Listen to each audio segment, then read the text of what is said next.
Hey everyone, and welcome to the 6th episode of Kung Fu Tweex, a documentary web series that chronicles my clumsy attempts at learning traditional Kung Fu. My name is Tweex, I'm also known as Brian, and I am finally back with a new show! First off, I want to apologize for taking so long to release a new episode. You see, over the last couple of weeks, our training sessions have become much more intense, and I've been wiped out. Add in the fact that I've been using a weight vest in class and the fact that the heat and humidity have been rising tremendously, and after a 2-hour training session, filming seems like a joke. But I am back in the saddle again, I'm creating episodes, and I cannot wait for you to see what I have in store. And with that, we're going to jump right into this episode. This week, I'm going to be showing you what it looks like when we test for our new sashes. It's a process that's designed to show just how well we can stay focused, composed, and concentrated under pressure. We perform our drills, our forms, and our self-defense in front of Shifu and other spectators. One of our instructors, Shijung Scott, says it best. He says that what you know and what you can perform are not necessarily the same thing. Generally, our testing days take place on Saturday, and the students arrive about an hour before the testing begins. You see, they use that time to review and to practice all the material that they're going to need to know. The upper sashes, usually orange and above, act as team leaders and work with each group of sash levels to make sure that they are as ready as they possibly can be. When the time comes for the testing to begin, the students are led in group by group, starting with the kids and going to the adults. The group leader will lead them in, present them to Shifu, and then once Shifu has their testing papers in front of him, the testing begins. First up are the flexibility drills, and this primarily consists of splits. While everyone differs in how flexible they are, Shifu is really looking for whether or not each student is showing improvement over time. The same goes for the next part of the test, which are the stances.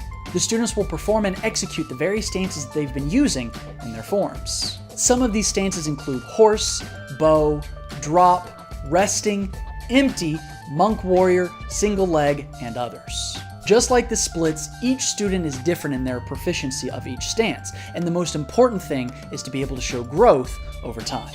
After stances, we generally move into stretch kicks. Each sash level has their own particular kicks that they have been learning at their current level, and those are the ones that we focus on during the test. These kicks can range from the starting stretch kicks, like the front stretch kick and the outside stretch kick, or it can focus on the more complex kicks, such as the push kick, the punching kicks, or the marching kicks. Next up is the Sanda, Sanshao, and self-defense drills. Most of the time we begin with solo drills, and we give the students different punching and kicking combinations. The idea is for each student to show their proficiency with each movement. Now, most of the time, the combinations that they do in the testing are the same combinations that they've done in class. However, we also sprinkle in a few new combinations that they've never done to see just how proficient they are with each movement and to see if they're staying focused.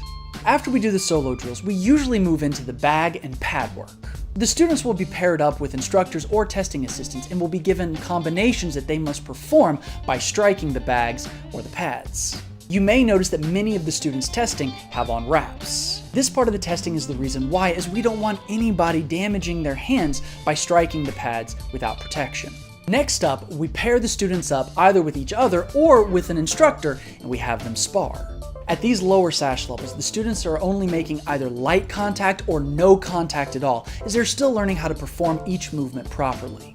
As they move up in sash level, they will begin to learn how to react properly to each of these movements. After the pairing, we generally put Sanshao, Sanda, and self-defense over to the side and we move into our forms. Just like every other item on the curriculum, each sash level has their own forms that they're focusing on. Depending on their sash level, they may perform Shaolin forms, Wushu forms, Luohan forms, or something else. And then finally, for those students who have begun weapons training, they may be asked to perform certain drills or forms that they've learned so far. The most common weapon that we see in testing is the staff, as that is the first weapon that every student learns.